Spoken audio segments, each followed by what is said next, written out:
Hello and welcome.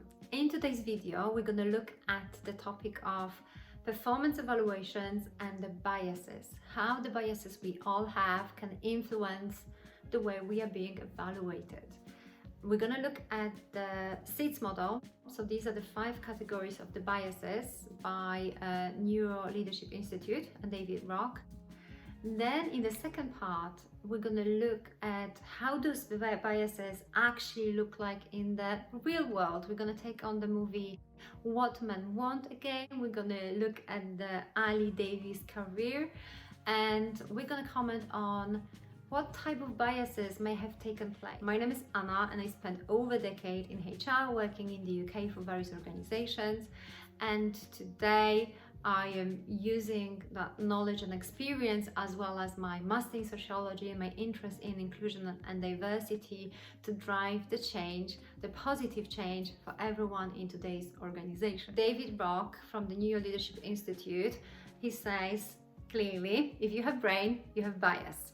And also, there's no point in taking bias out of the people. We have to focus on how to take bias out of the process. So we need to be able to understand and identify the moments when the bias can kick in, to then design interventions to mitigate the bias. Speaking on biases, there is no way I could not be talking about Daniel Kahneman and the Thinking Fast and Slow book. He identifies 2 thinking systems we all have: system 1, which is the automatic one, and the system 2, which is our consciousness and our, let's say, logical effort.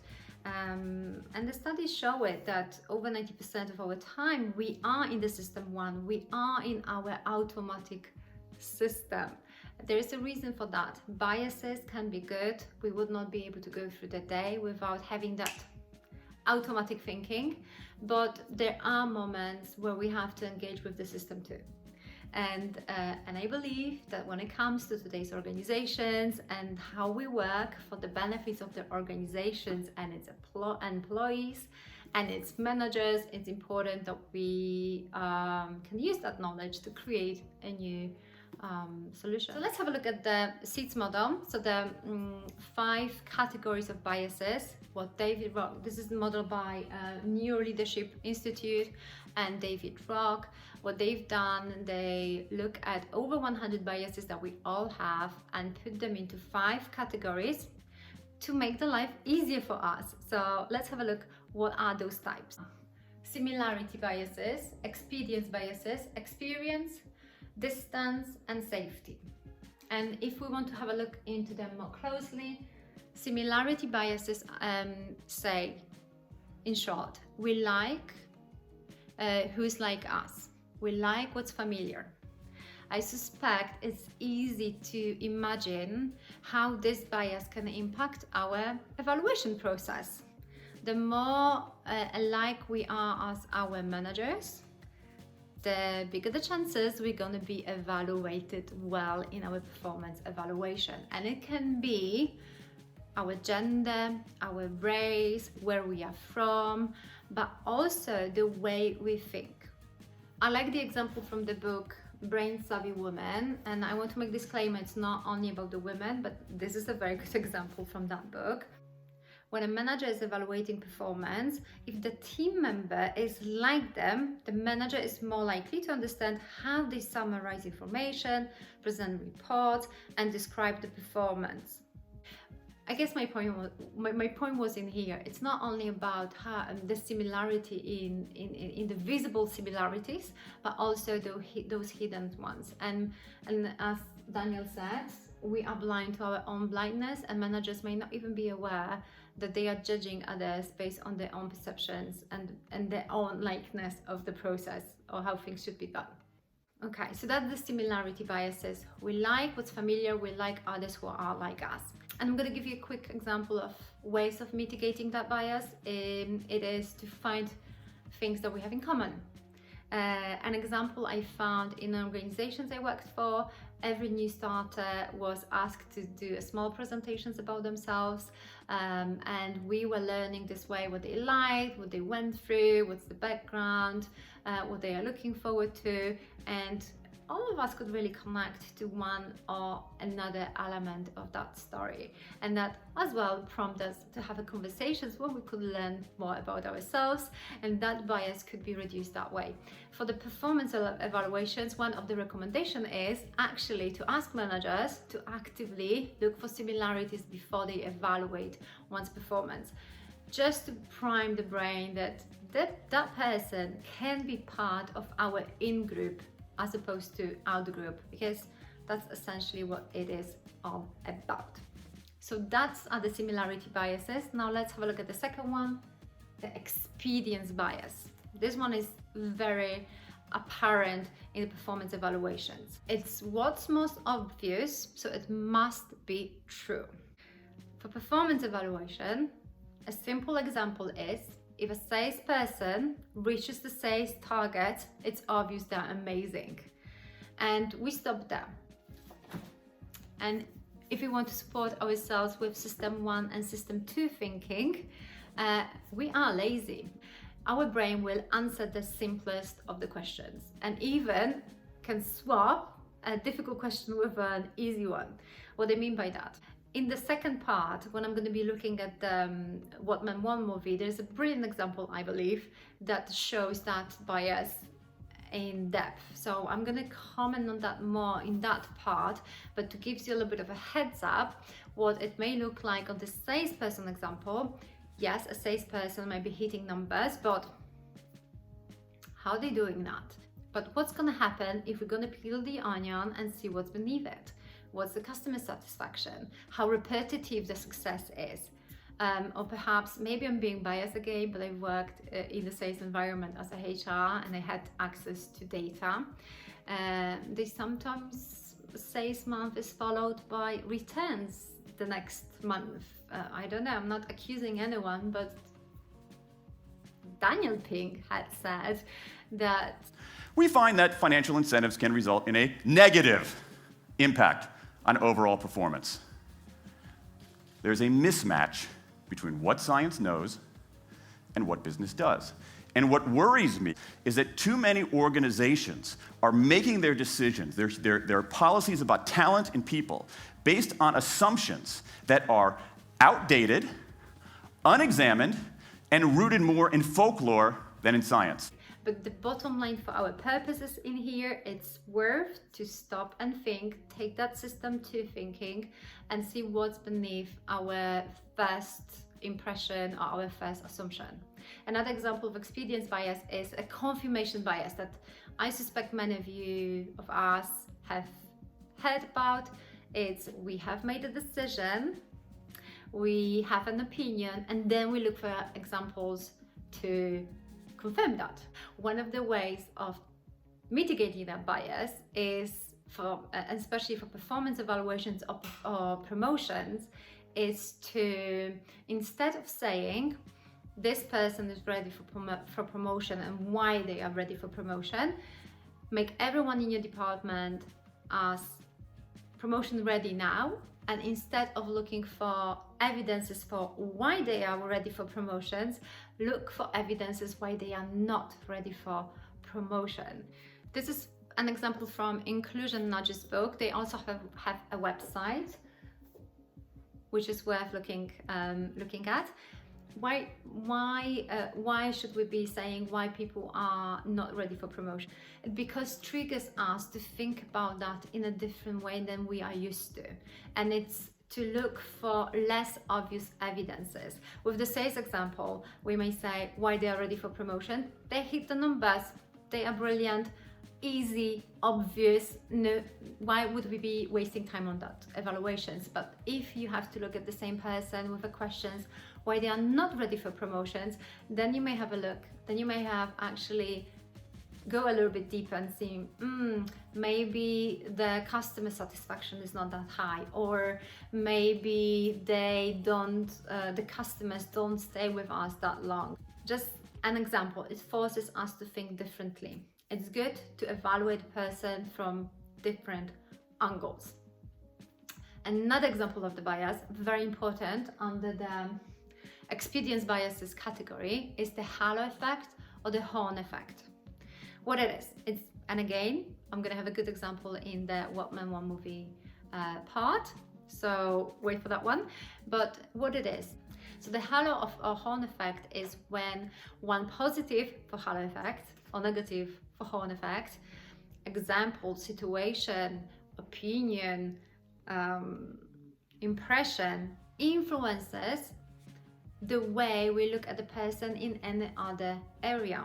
So for example, for salesperson, if they hit that high sales, we're gonna assume subconsciously that they are gonna be great in any other area, for example, in the way they treat the customers. In any other area, if someone delivered on one project amazingly, we're gonna think they are great in everything else. And likewise, if someone has done something bad on a project, on a task, we may then continue to assume that they are bad in any other area. How to mitigate experiences biases?